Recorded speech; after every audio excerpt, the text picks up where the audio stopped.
everybody. It's Kelly. Welcome to another edition of Han Live Tonight. Right there, that's T-O-double-D-Z. Pepe Le Fichuan. Hi, everybody. Where is Todd. He? Oh, me. Oh, that's me. Right there. My bad. I forgot my name. Welcome to the big show. We've got a good one for you tonight. We're reminiscing with Michael and Jen once again on Reapers Revenge Recalled. We've got some breaking news for you and a whole lot more. Thanks for joining us. Yeah, but more importantly, Kelly, what are you doing with your life these days? Currently, I'm wearing my apron because I'm cooking food for people. That sounds good. I'm building escape rooms, so we're both catering to the public. Yes, without a doubt. All right, let's break some news, brother. Breaking news!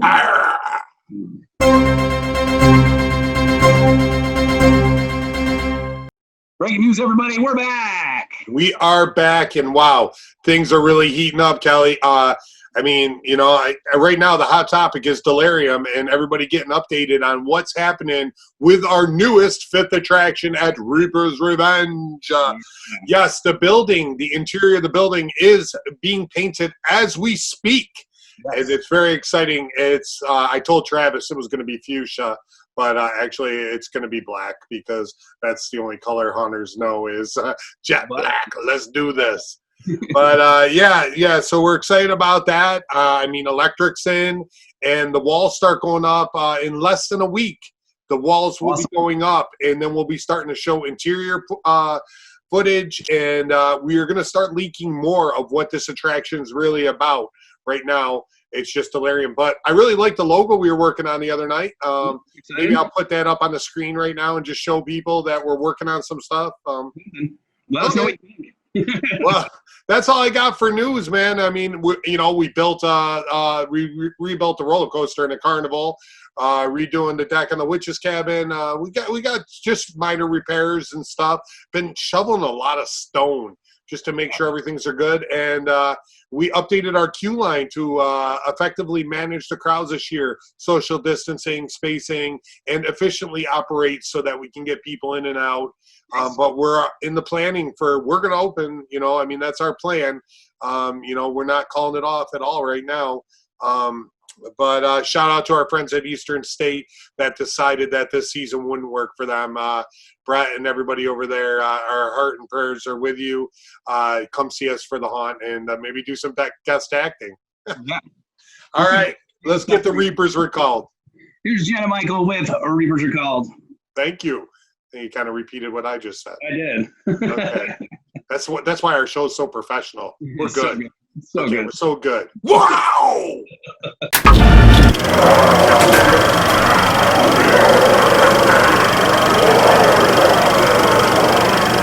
Good evening, everybody. Welcome to another episode of Reapers Revenge Recalled. I'm your host, Michael Bilardi, with my wonderful co-host, Ms. Jen Marino. Hi there. So you guys just have us today. It's just the two of us, and we decided that since last week we spoke a lot about the makeup department, one of the things that goes hand in hand with the makeup department is the costume department. And what better way to talk about it than to have my lovely co-host, Jen, who is the department head for costuming and design, talk about the history of where Reapers started with costumes and how we've gotten to the crazy monstrosities of costumes that we have today. So, Jen, kind of walk me through how we started this whole thing, how we started the whole creation of costumes. Honestly, the costume department, I got roped in probably the second year that we were open. I was laid in charge of costuming, and then at that point we worked out of, there's a 10-foot trailer and a little pop-up tent, and it was mostly black cloaks, some old hand-me-downs, and we only had about 30 actors to worry about at that point. So some affordable masks, because we didn't have much of a budget at that time, and a lot of black cloaks. From there, we slowly upgraded along with the makeup department. Our tents kept getting a little bit bigger, and our budget would get a little bit bigger every year, until where we are now. We have, a legitimate wardrobe area, and it's absolutely beautiful. Like I said, we started dressing. There it is.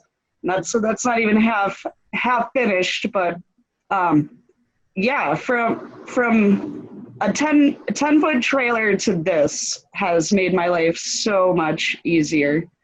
Now we dress 180 actors. Dressing 180 actors is fine, but every year we get different actors, different size actors. So I would say I probably stock almost 300 costumes for a season.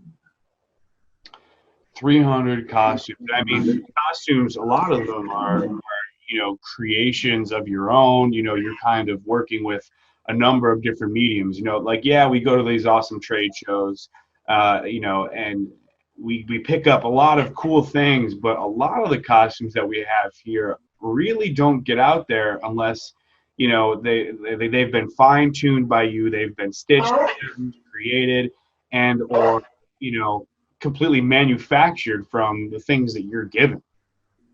Absolutely. I think even with the larger budgets we have today, we pride ourselves in, keeping our costs low, because I work with a great staff, Olivia, Danielle, Nicole, Austin.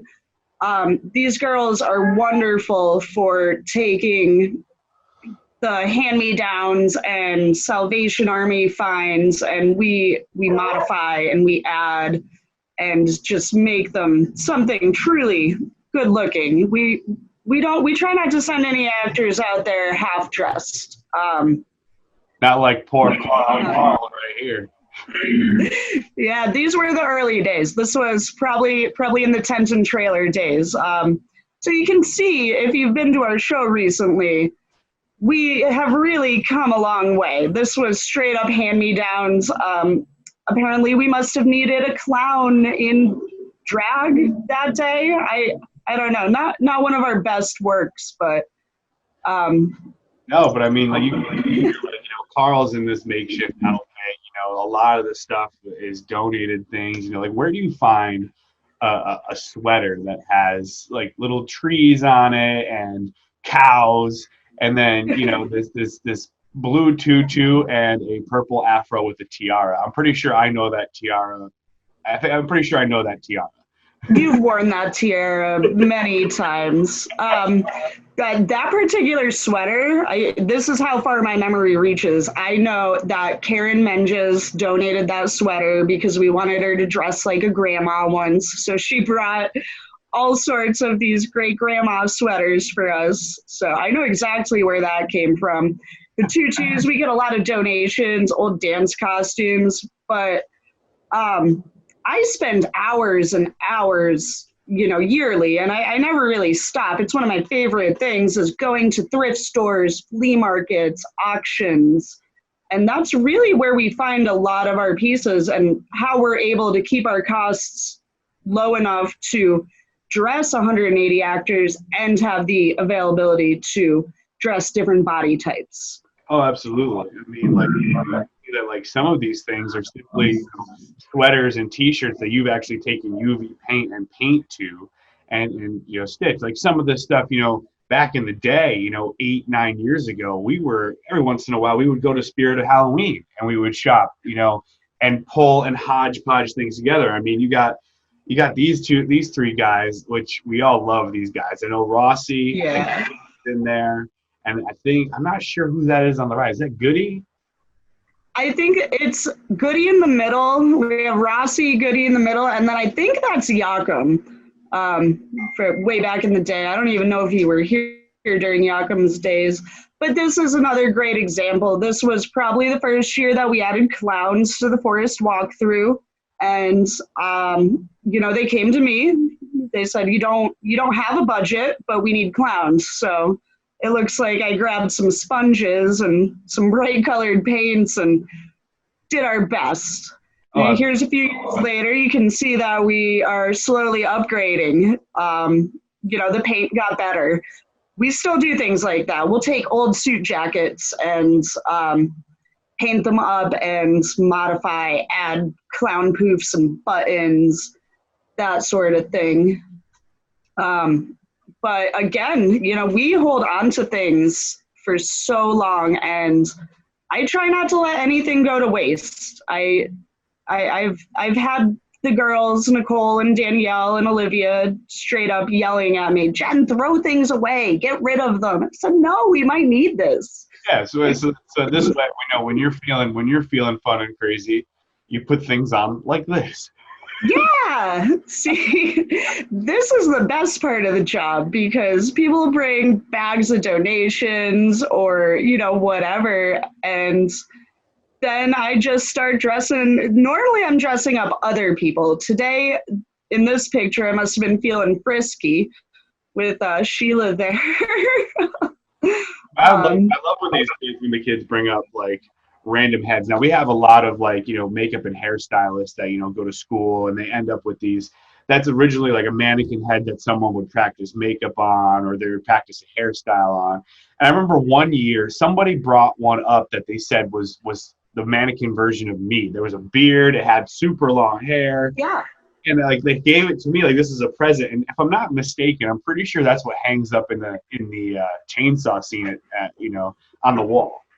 It rotates between chainsaw and slaughter. Some years it ends up being the head that they lift up in slaughter, and some years it is the one that's hanging from the tree by a head sign, because it's a head. I'm always with the erotic spirit. Every year somebody comes up to me during dress rehearsal week and they're like, I need the Michael Belardi head. Where is it? So our cast fully knows that it is specifically your head. And if I send out the wrong one, they're displeased. Yeah, they're probably taking it to the parking lot, punting it across the parking lot. We have to get out our aggression somehow. The aggression is usually with me. Michael put me in this position. Michael this, Michael that. And then, like, we've kind of graduated to the point where you're doing stuff like this. That is a human being. It is. This was probably 4 years ago. This is Todd. I know you can't tell from under there. Now, I had been given some classes in life casting. That's what we're doing here. We're using silicone to take a life cast of an actual human. So it's all skin safe. And what this does, I think I sent you a picture of some of the final production heads. But I had taken a few classes where I'd worked with it a little bit, but I had never attempted to do this on my own. So Todd brings me this gear, all the supplies. He said, I want you to do this. I said, okay, well, let's start with your leg, a head, or your arm, something like that. He goes, no, I want you to do my whole head. So, he laid a lot of trust in me here. You can see his air hole is just a straw. And then against my better judgments and what I suggested, he was, having a few sips through that straw during this whole process. Oh, yeah. So we went from this, and then that has actually created some of the heads that we have here. Those are some of the heads with, that looks like, the first layer of paint work done to them. But that is the specific molds. You can see where his nose got destroyed down there because he was twitching too much. Todd is not a great model for life casting. So we've moved on to using much more patient models. And when she says life casting, it doesn't mean that he's not a role model. He's a great role model for life. However, when it comes to life casting, getting his body molded, not so much. He's too fidgety. Yeah. No, he fidgets. His head is very large. I did discover that. It takes too much product to actually create these heads. So we need a smaller dome next time, I think. Yeah, it does. We've spent countless times. I mean, I remember being in the budget meetings for this. I remember participating in some forms of, seeing what it takes to build some of these masks. The people who do this, as a main business, molds and silicone designs, as well as, prosthetics, you know, these guys are using lots and lots of material that's not cheap. And there's so many different chemical reactions and all these different things. And not to mention finding a model who's willing to do that. And I'm never that guy. I'm never the one that's like, yeah, let's go ahead and cover my whole head and face and stuff. I don't even volunteer to get makeup done because all I want to do is dingy up the beard and the hair, and I can't do it. But Todd, you have too much hair for that anyway. We need more sleekness. You're too fuzzy. Too fuzzy. I mean, we've done heads, we've done hands, which are pretty like a haunt. We throw them at our customers. Yeah. You know, and there's just so much. I mean, it's gotten to the point now where, you know, we're even building, I don't have a photo of it, but the tentacles for Sector 13. You know what I mean? Yeah. Those that run at you with all these wavy tentacles, that's actually a lot of latex and foam that Jen and her team have created and painted from scratch, which is always super fun. You know what I mean? And, you know, then we started getting into masks, and, you know, we had so many masks at a point where we had to build a mask room. Yep, there's our whole new room, and I'm not gonna lie, it's still not big enough. I still fill it up. I think, I don't know if you can pull it up, but I have a picture of our original mask rack, and I think there's like 12 masks hanging on it. Now imagine going into this room this many years later, and all these hooks are filled up, some are doubled up. Those shelves are full of silicone applied. There it is. That's our first mask rack, and you can see the growth from there. I wish I had a picture of that room filled up. Yeah. Because it's been years of collecting and taking care of and repairing. There's a lot, you know, you can go out and buy a mask anywhere, but if you don't take the time to repaint, seal, properly wash them, they will dry rot. So I gotta say, we probably have most of the masks hanging on this wall still. So the girls have been great at helping me keep things top notch and, you know, long lasting. I mean, you know, the progress of coming from this, you know, and moving directly over into something that's just, you know, absolutely massive. You know what I mean? You now have this facility here where we actually run a conveyor belt system. You know what I mean? We call actors in, they come through that door that's here on the left. They turn to the right, which you can't see, and they meet our time clock. You know, the person, which is usually Todd, clocks them in, makes sure everybody's here ready to go. They move along this side, and then they actually, right down here where, you know, that gray wall is in the far right corner, then they move to the right and they go into makeup already dressed and ready to go. Back there is where the mask is. And all of these shelves are on rollers. You know, we store them for the winter. We make sure we take care of them. There's actually not in this photo a washer and dryer because you wash these costumes. You know what I mean? Like, everyone goes, how do you wash these costumes? You know, are they washed? Yeah, every week you guys are washing these costumes. Absolutely. That's one of the bigger challenges that we have, that we've turned it into a decent streamlining process, but making sure that all our costumes are not only great looking, but easy to sanitize, easy to wash, and keep clean. We wash weekly.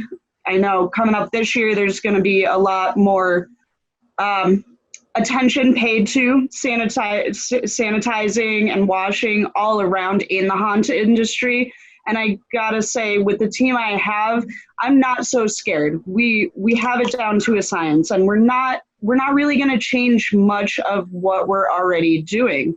So I'm glad that we've been able to uphold those standards previous to any concerns that might arise this year, because we're just going to keep doing what we do. We do it well, and you do it. You and your team are just, you guys are absolutely, you're so much fun. You guys get it all done. And the fact that, you know, I'm throwing characters and actors at you at the pace that you and I throw them in there at. And it goes just like, yeah, it's funny. You know, it almost looks like a whimsical episode, like where there's just clothes flying everywhere. And like, what are you? I'm a stage 1 mutant. Michael, what's a stage 1 mutant? You know, thing. And then Danielle's paging you into the costume area. What does this mean? Well, it's always sector is always difficult, but when even through all the difficulty of Sector 13, because it's the last attraction, everybody's already exhausted, and I don't want to say the words get stuck with, but I usually end up with the most number of new people inside my attraction every night. And Danny, Steve, and I are all trying to figure out who's going where. I'm telling Anakin he's got to go over here and work with this guy, and then it's just like the girls are like, have already had it. And then I just throw a bunch of new people and they walk in and go, hi, my name is Tyler and I'm a stage 1. That means nothing to us, Tyler. Sorry. Yeah. Go back. But through all that frustration, through all that, we do end up with some really, really cool costumes. I mean, this is one of my favorites from last year that we really teamed up on, you know what I mean? And we created Mongo. So this was fun. I spent a few. Okay, so to put it all in perspective, Michael came to me and said, I have this idea for this monster. And he gave me the rundown. He's like, the actor I have in mind is a pretty big guy. Okay. So I spent, probably a week creating this with you can see the lights and there's like spikes coming straight out of this costume. I loved it. And it was probably made for like a 3X guy, was my vision of pretty large. Well, dress rehearsal comes in and Mongo turned out to be the biggest human I have ever met. 7 foot, I believe he's 7'2" or 7'3" and 360 pounds. Yeah, just massive. So we're trying to squeeze this guy into this costume that I thought was pretty large. I ended up having to slice it right up the back. Yeah, there he is. There's me on this. It doesn't even show the proper perspective. This guy is massive. I had to cut the costume straight up the back. It was still tight on him. I spent another week modifying the thing with elastics and straps that would hold him in. And he still ripped out of it every week. And every week he was bringing it back to me. This needs repairing, fix this. My favorite line was, we got to talk about costuming. I didn't know him real well then. And I was a little off-put. I'm like, excuse me, sir. But he is a sweetheart. And we made it work. So now I know to maybe get some better measurements from Michael when he says a pretty big guy. But this was one of my favorite projects from last year. This was great. We had a lot of fun with that. I mean, like that's the progress. I mean, we even created this pretty much off the fly. I want to say this was created probably within 72 to 96 hours of opening, if I'm not mistaken. I mean, the whole set part. I had been working, like I said, on the costume a couple weeks prior to dress rehearsal. It was one of my last projects of the summer. But again, because of dress rehearsal and finding out how large he was, we were on the fly buttoning him, and I think we sewed him into his costume on opening night. Oh, there's Kelly. He popped up. Throwback before the beard. So this shows where we've come. I wish we had a picture of the new Barker. This was like actually Kelly's suit and wedding attire for something. We wanted to create this character, the Barker, and once again, it was like a late in the game summer thing. I'm like, well, I don't have that. So Kelly dug through his closet and we procured something, which is something I'm not new to. Honestly, every year, Michael, Travis, Paul, somebody will come up to me like very last minute and be like, I have an idea for a character. It's usually me. And my heart sinks. I'm like, all right, we're going to make it work. But honestly, those are some of the funnest ones, is creating a character on the fly, something we've never had before. It really works my imagination and, creativity.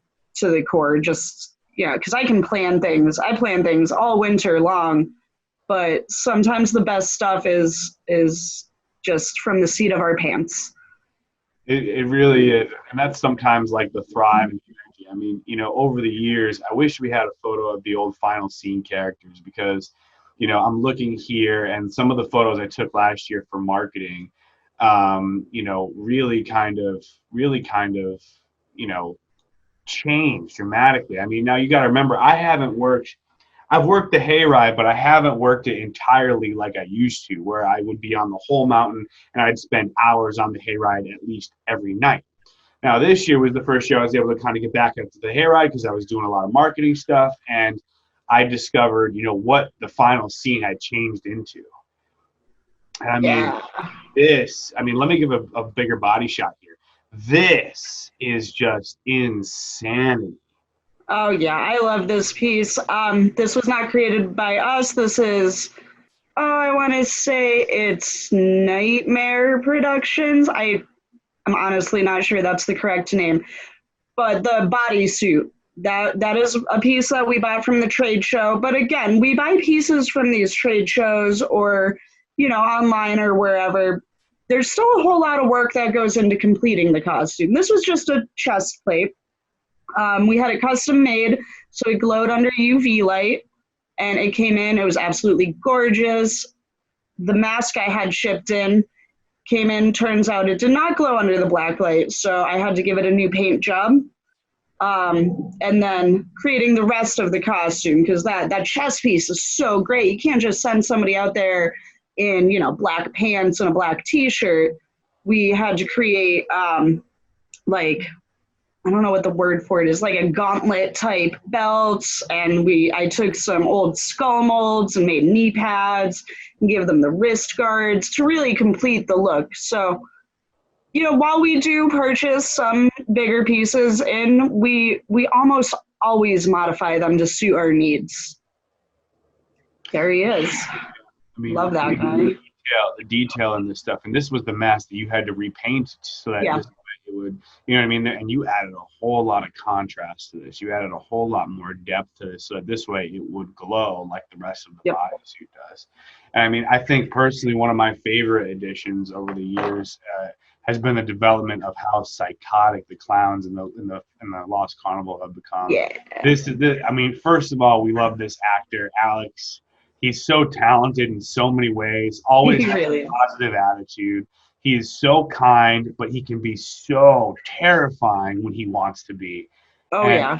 I mean, if anybody out there ever meets Alex, you know, ask him to do his Optimus Prime voice, because like I could be having the worst day ever, and he'll walk up to me and say, "Hello, Michael," in this deep Optimus Prime voice, and it just makes me, I can't help but smile. I could be crying and he would do it, I would smile. Oh my gosh. He lights up our room wherever he goes. Like you said, he's a sweetheart, but you put him on scene and in his mask and in his costume, and he just turns so demonic. I know people go down that hallway and they just stop short. They go, "Oh my gosh, is it real? Is it a prop? I don't know." And then he moves a little bit and they're just done. They're done. He is not a small guy at all. He's very tall. He's got this size to him that it's just like, you know, when he steps in front of you in a hallway, you know, you just don't want to keep moving forward. You're just like, oh man, like that. I mean, and then his character, his sounds, and his energy is just, and I love that mask. And that was a snake that you wedged in there, and yeah. But yeah, you're right. We've taken we started our carnival. We had very standard clowns. Our makeup department was just getting started, and slowly over the years, I really am most proud of how evil and dingy and gory our clowns have become. They've really started to fit the idea behind the Lost Carnival, which is a carnival that's just been stuck there for centuries, years. I don't know what we actually say, but you know, they're starting to return to the earth almost with the mold and the grime. That's distressing costumes is probably one of my favorite parts of the job. just taking something brand new or some hand-me-downs, and taking, shellacs or silicones mixed with, I've done all sorts of things. I've mixed with like oatmeal to add chunks to the silicone, and then you tint it so it might look brown or green for molds. And playing with that stage blood is my favorite. The stage blood is fun. I think my personal favorite, and a lot of people always ask about these characters, is when it comes down to the Big Reaper and Caustic the Clown. And I mean, what a lot of people don't realize, how is that somebody on stilts with a mask? And believe it or not, here's actually a side reference. Jen, you're sitting on a chair sewing the Big Reaper. These things are about 6 feet tall, the apparatus that rests on your shoulders with a weightlifting belt that goes around your waist. They are not the lightest things on the planet. Nope. They probably weigh roughly 30 to 40 pounds. And possibly more. Yeah. But on top of it, if you have a 7-foot guy, that's 6 extra feet going on top of a 7-foot guy. So then the character becomes 11, 12 feet plus. Absolutely. You can see where my head is in this photo. These costumes, they're built by Gorgalore, great company. Love you guys. Hi, Kevin. But they're built on like the old like drum apparatuses that you would see in the marching bands. They put those harnesses over them, the big metal harnesses, but they flip them. So you can see that harness is actually probably sitting where my head is. So you get a full-size guy in there, it's bringing it up. This is the first year, this brings me back a little bit. This is the first year Matt Adams worked with us. He started as our Big Reaper. He's now on the management team. He destroyed this costume. This was probably the end's goal of me redressing the Big Reaper. He completely ripped off the entire fabric. It was a head with, the metal poles for arms and like some scraps of fabric, and I about cried. So I spent an entire day reclothing this thing. I've done the same for Caustic the Clown. It's another prop from the same company. That was one of my most challenging. There he is. Yeah. One of my most challenging feats was completely redressing that guy, because I don't have the patterns for that. I think Gorgalore, his wife Natalie, has the patterns, so she can sew the whole thing at once and pop it on over his head. I didn't have that. I had to piece it together on this thing, and it was a nightmare. Caustic the Clown here. I think this was when I was re-gluing his nose. One of our lovely customers ripped his nose right off. Gotta love it. I gotta say, I've had nights of working in both of these costumes, more in Caustic than the Big Reaper, but I did march in a parade with the Big Reaper before, and I mean, it's difficult. It is difficult, but I'll tell you what, when you know how to operate these costumes, man, the attention that you get, the scares that you get. I mean, Caustic was one of my favorites, man. I had some of the best scares I've ever done wearing that costume. Yeah, he is very effective. A 10-foot tall clown coming out at you. Very effective. Well, Jen, I mean, it's kind of wild to see how like the progress. I mean, you and I have been there for the majority of time, watching it. But now that we kind of sit here and look at, photos from 8, 9, 10 years ago to photos that, I'm taking today. And I mean, honest to God, when I took that photo of Tag in the final scene, I'm just like, wow. I mean, we really have come a long way when it comes to costumes, and even in Sector 13, I mean? Like, it's really, really cool to see the progress of how makeup, costuming, even as far as actor training and actor hiring and prop design and sound, how far we've come. And it's really neat. It's really cool stuff. Bigger and better. We're all developing our talents every year and just pushing it to the limits. Well, I'm excited to find out more about the 2020 season. I know that we should be finding more information about that from Todd and Kelly over the course of the next few weeks. And I think it's time to kind of turn it back over to them. All right, they're back. They're back.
Those giant costumes are awesome. Yeah. You ever see lure there? Those ones are good.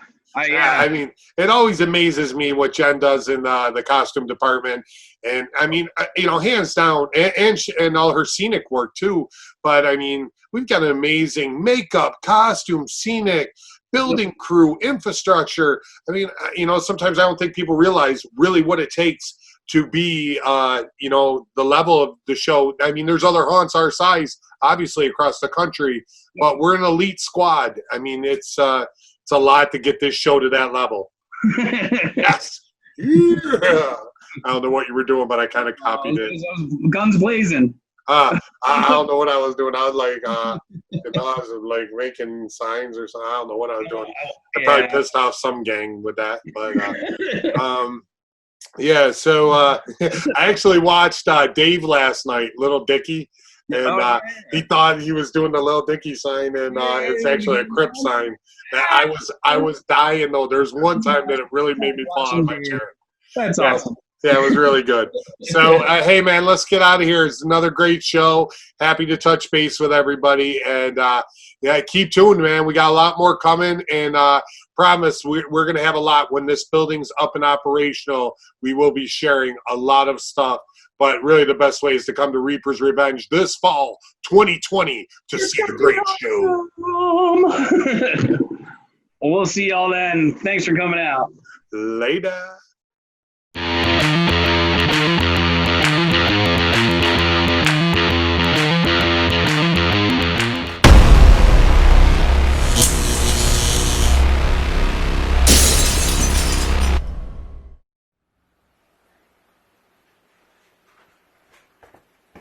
You still here?